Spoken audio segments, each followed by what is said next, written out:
hoje a mídia, a comunicação e a produção cultural. Nesses quase 20 anos de Burburinho, a gente pode perceber uma série de transformações na arte de comunicar. Da assessoria de imprensa às mídias digitais. Cada vez é mais complicado e exige mais tecnologia para a gente chegar a comunicar os nossos projetos. Então, hoje a gente vai trazer um convidado especial, que é o nosso grande parceiro, e está com a gente nesse ano de Burburinho, onde a gente agora tem uma agência de mídia dentro da produtora. Sem spoiler, a gente vai falar um pouco sobre isso aqui no nosso podcast de hoje, e a gente vai poder também trazer uma série de dicas que vocês vão poder acompanhar. É isso, Pri. O nosso convidado, ele é cineasta e produtor, Eric Schons, e tá aqui para falar um pouquinho de como que o audiovisual, ele é e tem se tornado cada vez mais uma ferramenta muito potente para impulsionar os projetos culturais e socioculturais. Bem-vindo, Eric. Obrigado, Thiago. Obrigado, Pri. Meu primeiro podcast. Muito orgulho de estar aqui, não só produzindo, mas participando do Fala Cultura. Para mim é uma grande ascensão assim, que está acontecendo esse ano. Agradeço, inclusive, toda a nossa parceria inicial que tem acontecido. Tudo que tem acontecido com a Burburinho, com a Mídias Pura, agora a gente iniciou nossa parceria esse ano, eu acho que está vindo uma ascensão muito interessante através desse novo conceito midiático cultural que está acontecendo. E vamos falar sobre cultura. É isso aí. Eu queria que você começasse logo falando um pouco da sua trajetória, né? Então, assim, com tudo que a gente faz, realiza, acaba misturando um pouco da nossa trajetória pessoal, profissional, e nem sempre é muito linear, né? Tipo, eu trabalho com cinema, então eu fiz cinema na faculdade. Como que é essa trajetória? Conta um pouco pra gente. E como que você chegou hoje nesse momento das mídias puras e focando no audiovisual aí como a sua grande ferramenta de trabalho? Eu sou completamente autodidata em relação ao audiovisual. É engraçado, porque eu não tenho formação em audiovisual, eu me formei em engenharia de produção. Comecei como ator, a arte me puxou como ator, eu sou de Curitiba. Vim para o Rio quando eu tinha meus 14 para 15. E ali eu fui entrando no audiovisual e para mim eu me encantei demais, assim. Peguei uma câmera a primeira vez aos 14, minha mãe tinha comprado uma câmera bem simples de fotografia. Aí entrei no set para gravar um curta-metragem como ator. E ali eu fui entrando um pouquinho mais no backstage, vendo as câmeras, me encantando mais por esse universo do backstage. E ao mesmo tempo eu estava lá também atuando. E toda a arte, o audiovisual me pegou de jeito e desde então estou nessa trajetória. Vim fazer a engenharia de produção, me ajudou a entender a questão da parte burocrática do que é, né, a produção audiovisual. Inclusive a minha tese do trabalho final foi sobre uma produtora, era de teatro na época, mas era uma produtora que também envolvia audiovisual, e a minha tese era para crescer a produtora em números, enfim. E como eu já trabalhava com audiovisual no backstage na época, foi muito bem aplicado, enfim, e eu consegui juntar todas as áreas das minhas profissões, e hoje eu consigo fazer um conglomerado só e trabalhar com tudo ao mesmo tempo. Comecei como fotógrafo, fotografando mesmo fotos. A partir disso, o mercado rolou uma mudança completamente diferente, não só para mim, mas para todos os envolvidos, que havia uma necessidade de vídeo, né? Então, as fotos elas estavam começando, aqui naquela época do Instagram, né, que foi a virada de postagem, não só de fotos, mas começou a sessão de vídeo. E aí com essa necessidade, eu comecei a produzir vídeo. Não só de câmera, mas mobile. E aí eu fiz meu primeiro curta-metragem. Meu primeiro curta-metragem eu fui indicado ano passado. Assim, ele foi produzido há muito tempo, foi produzido, se não me engano, em 2018. E aí, ano passado, eu inscrevi ele no Rio Web Fest. E a gente foi indicado a 3 premiações. Eu como melhor ator, melhor produção audiovisual, pelo júri público, e, se eu não me engano, foi inovação, algum tema assim, não lembro direito, mas foram 3 indicações, e aquilo me deu um levante legal para explorar novos ares, entender como é que o mercado se movimenta, porque esse curta-metragem ele foi feito através, grande parte dele, por um celular. Então, a gente vê que as limitações de aparelho existem, óbvio, mas não são limitações para criatividade, né? Então, basicamente, essa foi minha carreira. Hoje, braço direito da Burburinho, fazendo esse conglomerado de mídias junto com a Burburinho, me inserir na cultura com a Burburinho, que eu tô achando maravilhoso expor e trazer a cultura de forma mais agressiva para o mercado, que a gente possa expor certas coisas que não são exploradas, né, no mercado cultural. Enfim, para mim está sendo muito legal.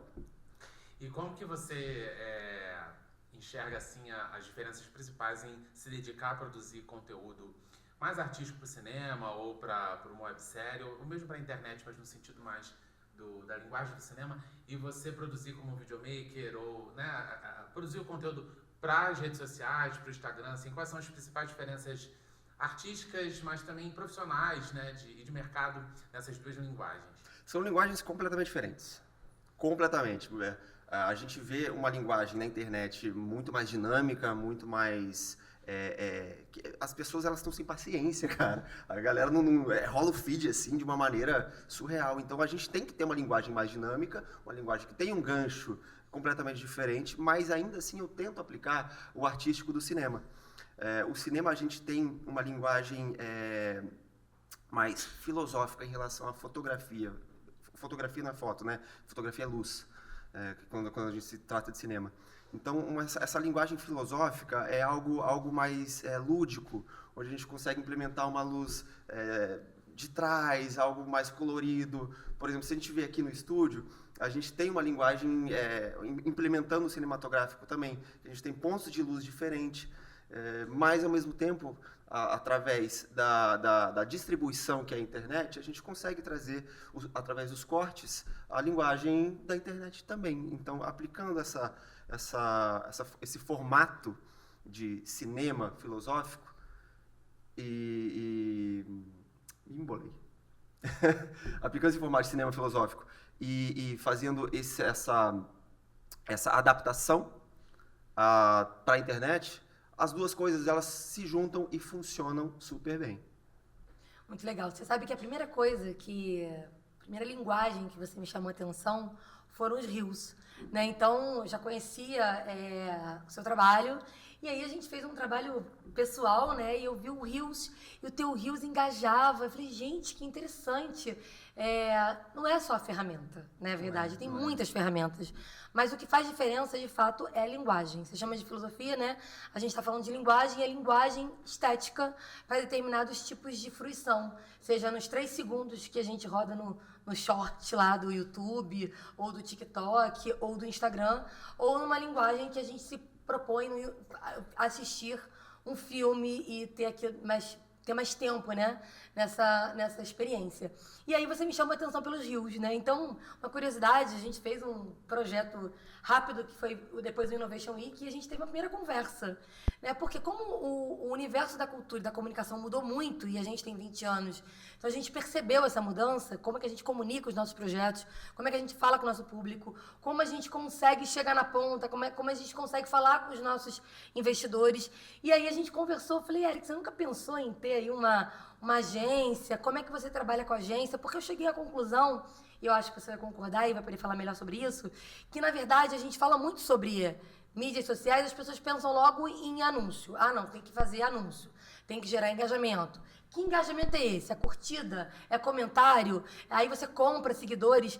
E a gente, numa reunião da Burburinho, e muito por conta da nossa conversa, eu falei, gente, não existe engajamento sem qualidade. Então, a gente tem uma visão de que aquele influencer, independente da área que está trabalhando, ele está ali em casa, pega um celular e é isso. Não, não é. Então, existe uma necessidade de uma qualidade estética, de uma linguagem que fala com o que a gente faz, que as pessoas não têm, assim, uma visão, né? E eu acho que essa questão da qualidade vem de alguém que entende do audiovisual e que nasceu já dentro de um ecossistema profissional pensando esse conteúdo para a internet. Eu queria que você falasse um pouco sobre isso, até por conta dessa experiência que a gente está há 1 ano, né? 2, porque a gente pode considerar o arco-íris, né? O arco-íris foi foda, foi bom pra caralho. E aí, conta um pouco pra gente sobre isso, né? Como que a qualidade gera o engajamento, o que a gente precisa pensar para poder estruturar esse engajamento, que não é só de anúncio pago que vive uma influência, né? Tem muito mais coisa por trás. Conta um pouco pra gente sobre isso. O bom marketing é aquele que não parece marketing. Não adianta. Se você tiver um storytelling, eu acho que a base do marketing bom é o storytelling. Porque se você contar uma história com começo, meio e fim, e que tenha um engajamento com a sociedade, que é o quê? Que é o gerar identificação. Aquilo com certeza vai chegar nas pessoas, e as pessoas vão gerar identificação, e aquilo vai gerar retenção, que é a pessoa olhar e assistir do início ao fim. Se a pessoa assistiu do início ao fim, aquilo vai gerar distribuição, cara. Então não tem como. É inegável. Quando você gera identificação, a pessoa vai falar, putz, eu conheço uma pessoa que também pensa dessa maneira. Olha esse aqui. Deixa eu pegar meu celular. Olha esse vídeo aqui. Eu penso dessa maneira. De repente você também pensa igual. Então, e vai numa cadeia. E a base disso é o storytelling. É você contar uma história com um início, com um gancho legal, com uma estética cinematográfica, que é o que eu tento aplicar hoje, e tendo identificação com o público. E é um marketing que não parece marketing. Sim, e a gente está falando muito da tua ação como produtor de conteúdo, né? Mas como consumidor e observador do que está sendo produzido na internet, o que você identifica assim, mais como erros e acertos que os produtores de conteúdo têm apresentado assim, nas redes sociais, especialmente? Eu acho que a falta de consumo. Assim, o que eu vejo no mercado hoje são os produtores que eles produzem bons conteúdos, a grande maioria produz bons conteúdos, mas o que eu vejo dentro do mercado audiovisual são os produtores produzindo para outros produtores. É a galera que atinge só o nicho. E, assim, tem muito conteúdo cinematográfico, conteúdo bom, só que não é adaptado para a internet. Então, eu vejo muito curta-metragem legal, que tem uma estética boa, uma linguagem boa, só que realmente só me atinge. Quem deveria atingir, que é não só o público final, mas o próprio cliente, cadê? Então, o que falta mesmo nos grandes produtores é consumir. É entender o mercado, porque o mercado gira constantemente. Se a gente vê um vídeo que entrou em trend ontem, provavelmente ele deve sair dessa mesma trend semana que vem. Ou semana que vem já deve ter uma outra trend, e assim vai o mercado, gira muito rápido. E o que eu sinto falta é essa questão dos produtores consumirem o conteúdo, entender o que está acontecendo no mercado. Essa mudança, essa nova linguagem, essa adaptação, não só de linguagem, né, mas de estética também, porque a estética tem a psicologia das cores envolvido, tem muitas coisas no mercado, mas que principalmente do storytelling que eu falei antes, que ele não está sendo aplicado. Na verdade, a gente tem uma mudança muito rápida, né? A Sim. velocidade é absurda. E, às vezes, você tem alguém que é especialista, por exemplo, num tipo de impulsionamento, mas aí muda a regra, e se aquela pessoa não entende a lógica, ela não consegue também se manter ali naquele mercado de mídias por muito tempo. A regra muda o tempo todo. Por isso que eu me pego muito a questão do conteúdo. E aí eu queria que você falasse um pouco sobre a sua história de sucesso, porque eu considero você uma pessoa que tem uma história de sucesso. Obrigado, afinal, que massa. eu sou muito fã, adoro seus conteúdos, a gente está trabalhando junto e cada vez mais a gente vai entendendo a nossa maneira de comunicar. Esse podcast é fruto disso, né? A gente falou, olha, é muito difícil explicar o que a Burburinho faz, porque trabalhamos com vários projetos diferentes, a gente fala sobre política pública, ao mesmo tempo a gente trabalha fala de estética, fala de educação. Então, poxa, vamos fazer um podcast pra gente falar sobre isso. Então, eu queria que você falasse aqui pra gente, dentro dessa trajetória, dessa sua história de sucesso, quais são os momentos assim que você identifica que fizeram um grande diferencial? Que você teve uma visão, poxa, aqui eu mudei minha perspectiva, aqui fez muita diferença. Você consegue identificar e contar pra gente? É muito relacionado a uma frase que eu escutei alguns anos atrás. Você é a média das 5 pessoas que você vive. Não querendo dar uma de coach, né? Mas é muito verdade. Assim, eu procurei estar com peixe grande. Eu procurei aumentar o meu network de modo que eu conseguisse absorver um conhecimento e uma técnica que estivesse respaldado nos grandes. Então, óbvio que os grandes geralmente são a galera mais old school, né? Uma galera que ainda não esteve muito adaptada ao mercado, mas acho que começa a ser ultrapassado. Assim como eu vou ficar daqui a um tempo, natural. Isso eu acho que é um ciclo natural. Então, eu estive com essa galera, porém, sempre de olho no mercado, o que estava acontecendo. Eu acho que essa adaptabilidade ao mercado me fez ir em direção ao que o mercado precisava. Então, não só baseado em estar com pessoas boas, né? Porque nem sempre a gente tem esse acesso. É muito difícil você ter. Para mim foi muito difícil ter acesso a pessoas grandes e ter essa inspiração de tipo estar com pessoas que eu me inspirasse, mas ao mesmo tempo conseguindo ter o meu espaço no mercado. Então ter esse contato com pessoas que me inspirassem, com novas técnicas e tal, de olho no mercado, fez com que eu conseguisse seguir um caminho que foi interessante para minha carreira. Funcionou. Mas esses momentos, assim, que você identifica que fizeram diferença, assim, nessa trajetória. Tipo, um contrato específico ou um trabalho específico que você, nossa, realmente, esse trabalho fez diferença na minha trajetória. Teve um trabalho que foi um aniversário de 30 anos que eu fui para substituir um fotógrafo. E aí eu fui para fotografar, óbvio. Esse trabalho me gerou, acho que 80% dos outros trabalhos que eu fiz desde então. Então, assim, um cliente foi indicando o outro, que foi indicando, foi uma escadinha. E que até chegou, inclusive, na Burburinho. Assim, indiretamente, foi um trabalho que passou, até chegar na Burburinho, passou por mais de, sei lá, 10 cabeças até chegar na Burburinho, que um único trabalho foi gerando essa escadinha, essa corrente. E eu acho isso incrível, porque quando eu começo a lembrar dessa escadinha, eu falo, cara, graças a uma pessoa, como não pode, né? Graças a uma pessoa, eu pude chegar até aqui e ter a noção da dimensão graças a um único palitinho que moveu e foi derrubando as peças do dominó. Bacana. E como que cada vez mais a tua afinidade, o teu contato com a cultura, ele vai ampliando com esse trabalho, né?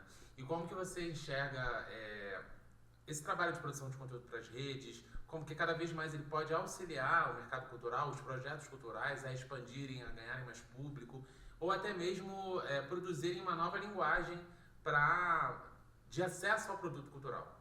O produto cultural, a gente tem um aspecto em relação à distribuição e alcance ainda muito limitado. A Burburinho, junto com a Mídias Pura, a gente está tentando quebrar um pouco isso, né? Está tentando desmistificar a distribuição e o alcance da cultura, não só para pessoas com vulnerabilidade ou então pessoas que necessitem disso, mas para atingir a sociedade como um todo e atingir novos patrocinadores, novas empresas que queiram trazer o seu incentivo, enfim, para alcançar como um todo através da nova linguagem da internet. Porque, como foi falado antes, a internet está se adaptando constantemente e a gente está tentando trazer a cultura para essa linguagem. Na verdade, a gente tem um mito, né, de que tipo de conteúdo engaja na internet. E aí eu vou falar aqui da cultura, que é o que nos importa e nos pauta nesse momento. Você veio trabalhar com a gente com um projeto, o Projeto Arco-Íris, que é um projeto de grafite nas escolas. E aí a gente teve uma ideia, né, que tem a ver muito com pensar a maneira de potencializar as nossas oportunidades dentro de comunicar os projetos. A gente tinha que fazer um documentário, né, o Arco-Íris, e eu falei, gente, o Eric, ele pode juntar as duas coisas. Ele pode estar fazendo os reels, as fotos, e no final a gente tem um doc aí, um after movie desse projeto. E, ao mesmo tempo, a gente também vai conseguir alimentar nossas redes sociais. Porque é isso, a gente só tinha um orçamento, e nesse orçamento a gente conseguiu uma série de entregas que foi um resultado muito incrível, tanto que a gente está aqui hoje. Legal. Aí, nessa jornada de um ano, a gente vem com vários projetos que você está trabalhando com a Burburinho. A gente tem o Engenhoca, o Cria Jogos, o SEAT, o Brasil Música Viva. Aí eu queria que você falasse aqui, nesses vários projetos, até mesmo aqui, o Fala Cultura, o que você vem percebendo, né, desse segmento da cultura e da comunicação, porque a gente tem várias metas, vários desafios. Como que a gente gera um engajamento para o Cria Jogos, que é um projeto de game. Ao mesmo tempo, a gente gera um lugar de autoridade para a Burburinho, que é uma produtora que tem uma produtora e um instituto que trabalha com vários projetos. Já que a cultura é algo novo para você nesses últimos 2 anos, pensando, né, audiovisual, mídia, fala um pouco pra gente como é que você está percebendo esse lugar do engajamento, do conteúdo, desses nichos, né, que eles são convergentes, mas às vezes eles não necessariamente, porque a internet ela trabalha muito com o público funil. Fala um pouco pra gente sobre isso, porque eu tenho certeza que o povo aqui do Fala Cultura vai adorar ouvir. A gente percebeu uma adaptabilidade, uma mudança desde quando a gente começou. A gente começou com um tipo de trabalho desde do Arco-Íris e a gente está com completamente diferente agora. No Arco-Íris a gente captou focado no documentário. e tentando extrair o conteúdo captado para a internet, né? Já agora a gente está fazendo o contrário. A gente está captando, focado para a internet, mas em segundo plano do documentário. Por que disso? A internet tem uma distribuição muito mais rápida. O documentário a gente precisa realmente fazer um trabalho mais elaborado, ter uma prévia de roteiro, uma roteirização legal. Então, assim, quando a gente capta, independente de roteiro, a gente capta e vamos ver o que vai dar. Sim. E foi assim que a gente captou Arco-Íris. Hoje não. Hoje a gente já está muito mais direcionado ao que a gente quer entregar para o público. O que a gente faz? A gente faz um trabalho prévio, a gente vê o que o público está necessitando, né? Porque o público fala. A gente não percebe, mas o público é carente de algumas coisas. Ele pede, né, entre aspas, assim, nas entrelinhas. Não é eu quero, mas às vezes vem um comentário. Vocês podiam mostrar um pouquinho mais de como é o backstage. E a gente já vai lá e roteiriza. E já vai lá e vê como é que funciona o que o público pede para depois fazer um conglomerado e distribuir isso. Então a gente já chega um pouquinho mais roteirizado, a gente já chega um pouquinho mais organizado em relação à distribuição. Hoje a gente trabalha muito mais com mobile, por exemplo. O mobile tem funcionado muito para captar e postar na hora. Então esse trabalho em conjunto, através da captação e distribuição, só funciona na adaptabilidade, como a gente tem falado. Sim, sim. E quando a gente fala dos projetos culturais, a gente fala de uma série de acordos que são feitos para que ele aconteça, né? Com o patrocinador, caso ele seja incentivado. E quando a gente vai comunicar, a gente expressa isso, né? E esse é um dos pontos que a produção audiovisual ela prioriza para comunicar. Além disso, quais são assim, os potenciais ou até estratégias que você identifica como prioritárias para poder comunicar, colocar no Instagram, colocar na rede um projeto cultural? Que lá atrás ele já tem esses acordos, mas que para além disso, o que você acha que o público ele quer perceber, ele quer visualizar daquilo que está sendo entregue para o público, né? Num espetáculo de teatro, num projeto sociocultural? O que para além do básico, né, que deve se comunicar do projeto, você acha que pode funcionar e até mesmo ajudar a cultura a expandir, né, lá para frente, em termos de acesso, na hora de colocar esse conteúdo na rede? Emoção e impacto. O público quer ver emoção, o público quer ver impacto. Não adianta a gente mostrar o projeto funcionando se a gente não mostrar como ele impactou a sociedade. Não só a sociedade, mas aquela pessoa que está lá assistindo. Seja uma peça, seja um show. Se uma criança estiver sorrindo, se emocionando, cara, a gente vai mostrar isso da melhor forma possível. Porque o público quer ver isso. O público quer ver felicidade, quer ver o sorriso, a lágrima escorrendo. A gente já puxa um pouquinho para o cinema, né? A gente já puxa um pouquinho para aquela questão filosófica da interseção emocional, como a gente fala. Então, quando tem emoção, quando tem impacto, é o que funciona para a cultura. Não só para a cultura, em geral, mas culturalmente falando, eu acho que tem dado muito certo. Atualmente, falando sobre emoção, sobre impacto, a gente fez recentemente agora o Brasil Música Viva, né?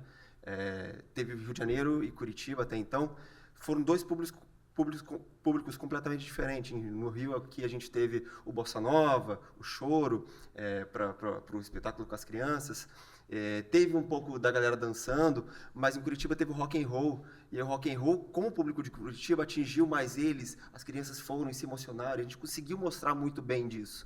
Então, eu acho que, independente de Brasil Música Viva, a gente teve também o Arco-Íris. No Arco-Íris, a gente via o brilho das crianças em querer aprender. Então, a gente conseguiu mostrar isso. Coisas que elas não tinham no cotidiano, não tem na sala de aula. E não lida com um spray, um pincel direto na parede. Então, a gente mostrando essas emoções novas, essas interseções diretamente no que está acontecendo no projeto, funciona demais e a gente tem visto um resultado bem legal com isso. Interessante a gente falar sobre isso, porque você está falando de humanização. Humanização total. E a gente vive um lugar de aprisionamento da tela. Então, assim, a gente está produzindo conteúdo para uma tela porque as pessoas estão cada vez mais aprisionadas nessa tela. A questão do vício pela dopamina, que é essa questão da fruição muito instantânea, e ao mesmo tempo as pessoas querem humanizar. Ou melhor, as pessoas querem consumir a emoção, né? Elas não vivenciam, elas consomem a emoção. E aí tem aquela questão de, né, na internet tudo é lindo, né? A vida de todo mundo é perfeita.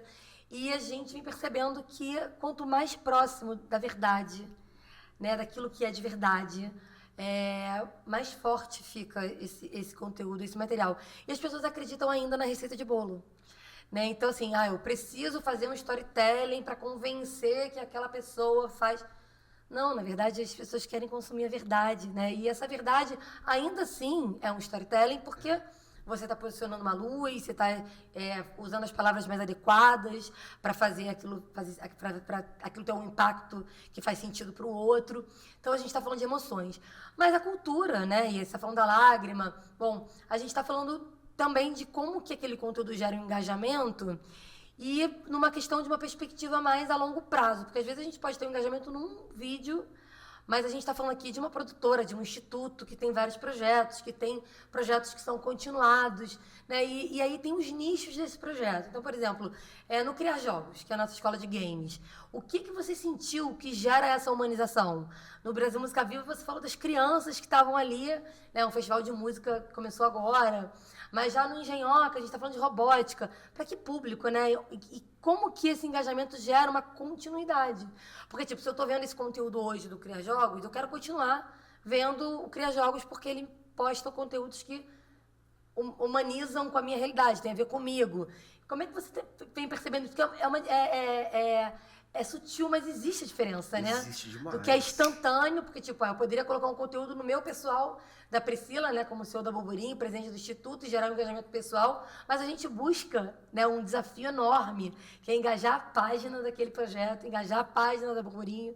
Isso tudo tem que fazer sentido, é um desafio muito grande que temos. O criar é um desafio muito grande pra gente, porque ele não fala só sobre jogos, ele fala sobre tecnologia. Assim como o Engenhoca fala sobre tecnologia, mas são segmentos diferentes.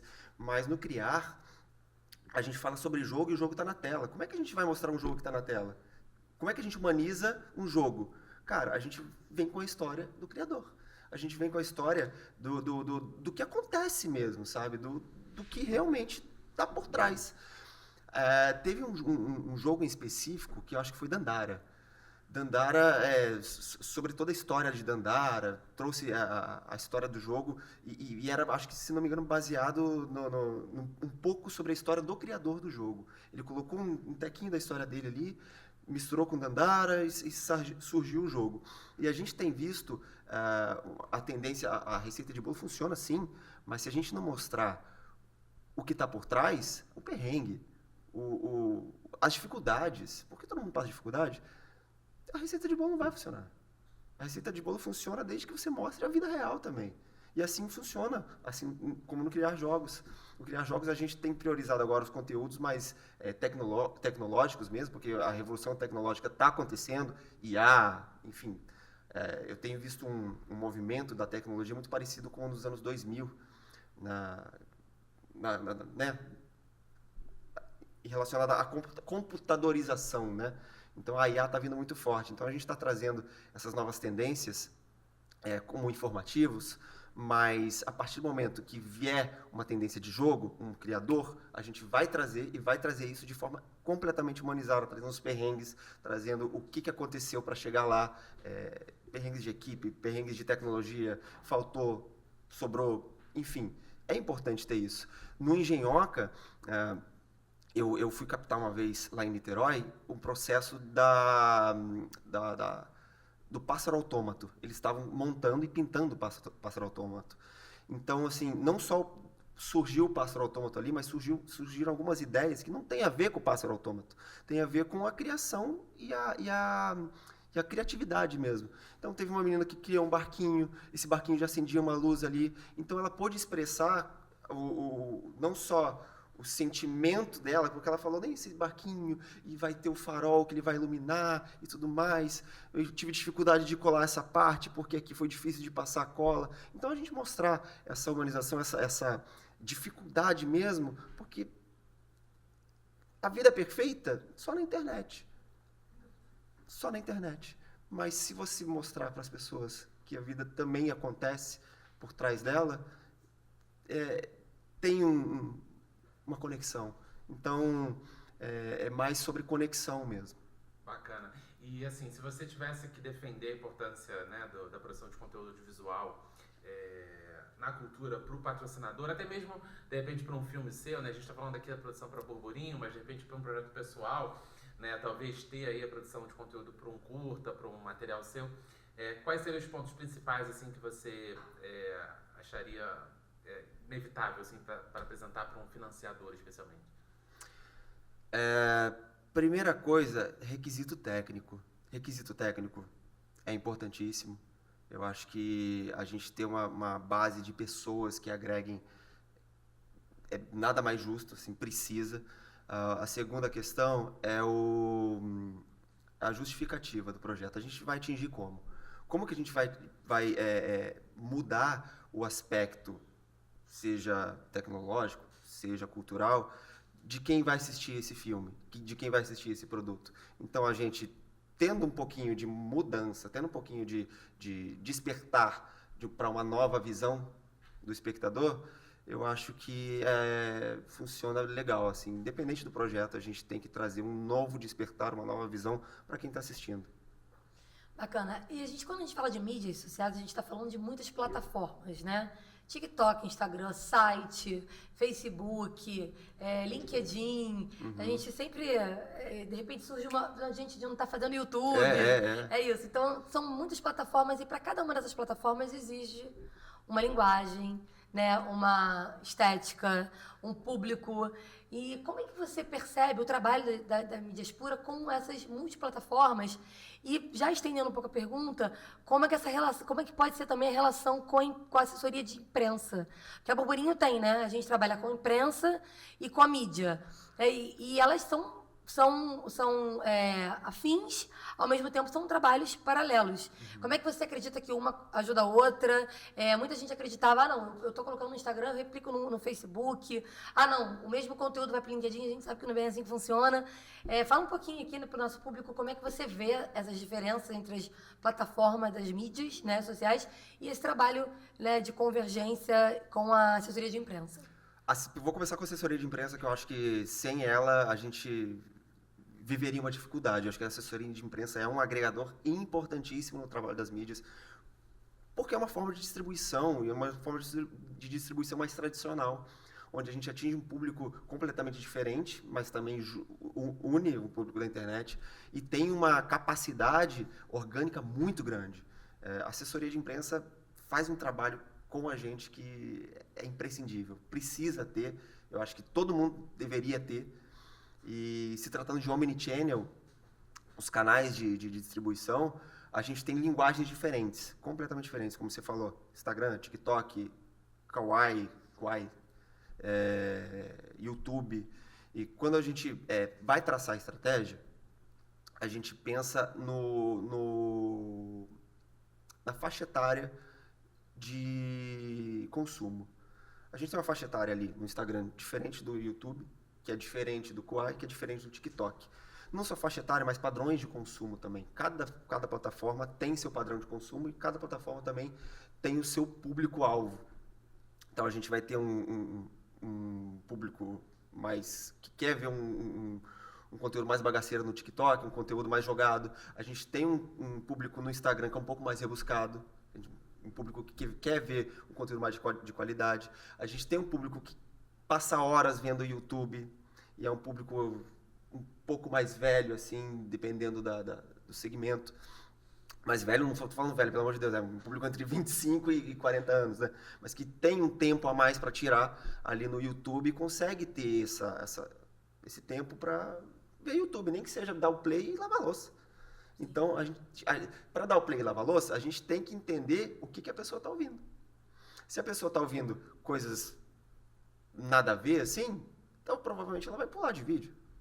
Assim como no TikTok, a pessoa fica aqui, ó, scrollando o tempo todo. Quando ela scrolla, ela tem que ter um gancho para prender ela. Se não tiver esse gancho, ela vai scrollar. O Instagram exige um conteúdo um pouco mais rebuscado. Um conteúdo que seja um pouco mais produzido, que tenha um storytelling de médio um conteúdo com um tempo médio, assim, de 1 minuto e meio. Shorts já é jogado assim como o TikTok, que é algo que a galera vê scrollando igual. Enfim, a gente tem... Cada rede social tem a sua nuance e a sua comunicação. E é muito difícil você encontrar a receita de bolo, porque não tem, porque é muito do público que está consumindo daquele perfil. A gente estuda através do nosso próprio consumo, através daquele perfil. Então, tem que analisar as estatísticas, tem que analisar o tempo de entrega, tem que analisar, sim, a faixa etária. Então, funcionando a receita de bolo? Funciona, mas tem muito mais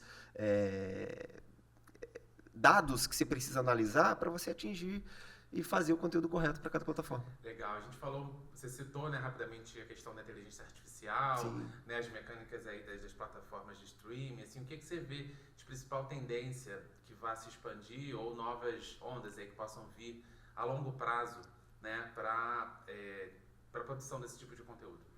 A tendência é a inteligência artificial dominar um pouco mais, então a gente vai ter processos internos sendo feitos mais rápido. Então, isso está exigindo dos profissionais uma qualificação maior, está exigindo que a gente tenha uma produção de conteúdo mais rápida. Então, a inteligência artificial não é que ela vai trazer, substituir pessoas, substituir empregos, mas ela vai agregar. Óbvio que vai substituir alguns empregos, sim, mas ela vai agregar no setor de forma que você consiga otimizar o processo e consiga produzir mais volume. Então, volume e processo otimizado significa mais conteúdo e mais espectador pra gente. Na verdade, é uma mudança, não quer dizer que o mercado termine para alguns profissionais, não né? Não vai terminar, não. E aí, aproveitando esse gancho que ele fala sobre mitos e verdades, né? Desse universo da comunicação, das mídias e, sim, da cultura, né? Que você vai percebendo.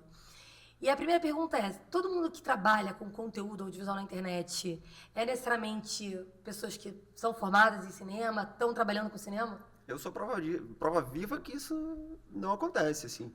Como eu te falei, eu sou autodidata, eu aprendi tudo do zero, vivendo. Não, óbvio que eu tive que parar para estudar. Mas as pessoas, eu acho que hoje em dia, com a tecnologia que a gente tem disponível, um celular que seja uma câmera boa, uma câmerazinha que já grava em 4K, já funciona muito para uma autoprodução. Então, a pessoa não precisa ter uma formação para se autoproduzir. Ela precisa parar, estudar e entender como é que funciona. Muito bacana. Mito ou verdade? Eu quero gerar engajamento para minha produtora. Eu preciso estar em todas as plataformas das mídias sociais? Verdade. Verdade. O Omnichannel é o que puxa um público para o outro. Se você não está trabalhando no Omnichannel, está se focando numa rede social só, talvez você esteja limitando o seu público. Mito ou verdade? Vale a pena comprar seguidor no Instagram? Nossa, nunca. Pelo amor de Deus, isso é o maior mito que existe. Por quê? A partir do momento que você compra, você leva uma punição do próprio Instagram. Mark Zuckerberg lá te arrebenta, não entrega mais os conteúdos. Enfim, realmente rola a shadow ban, né? Que falam que você é punido através da sua entrega. Seus vídeos não são entregues mais não só para o público que já te consumia, mas com o tempo o teu perfil vai ficando nulo. Então, aí até você criar um outro perfil, até engajar de novo, não vale a pena. Mito ou verdade? O audiovisual substituiu a fotografia nas mídias sociais? Verdade. Para mim é difícil responder isso. Para mim é difícil responder, tá? Porque eu sou fotógrafo de natureza, então o engajamento é muito maior com o vídeo. É muito maior. Se a gente postar uma foto e um vídeo, é comparável o nível de engajamento que você vai ter maior no vídeo, porque depende também, né? Se postar um vídeo bagaceira, postar um vídeo da mesa, vamos supor, postar um vídeo do copo. O que adianta você postar um vídeo e uma foto do copo? Você posta a foto do copo e é isso aí. Então, mas se você tiver aquela questão do storytelling, aquela questão da identificação, acho que funciona muito melhor. Então, é o que a gente falou no começo, a distribuição está sendo muito melhor para quem conta história.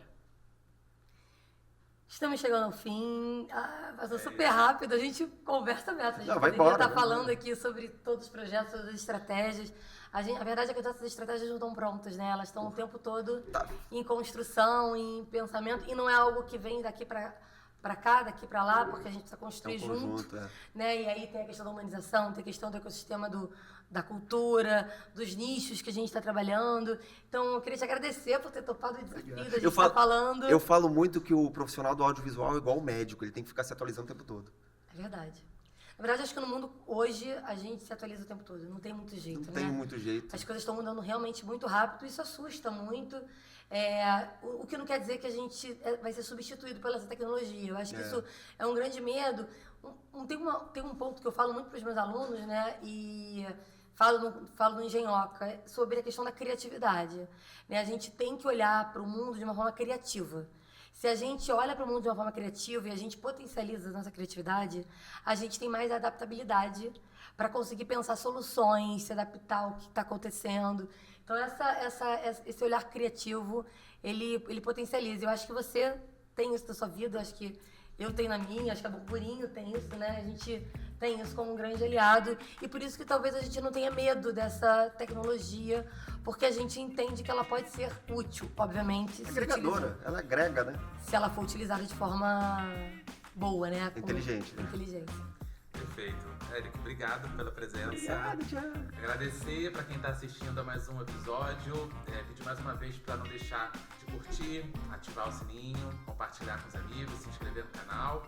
E dizer mais uma vez que esse espaço é para promover conhecimento sobre o mercado cultural, expandir um pouco mais aí sobre as linguagens e tendências que tem rolado, trazendo convidados especiais. Hoje foi o foco na produção de conteúdo audiovisual, e quando cada vez mais essa área tem se tornado importante, especialmente para a comunicação dos projetos em vários sentidos, né? Não só para o acesso do público, mas também para a promoção da marca dos financiadores, dos parceiros e de quem está produzindo também. Então, obrigado mais uma vez, e vou pedir para a gente olhar para aquela tela e lançar o nosso Fala Cultura. Vamos lá? Vamos lá. 1, 2, 3 e...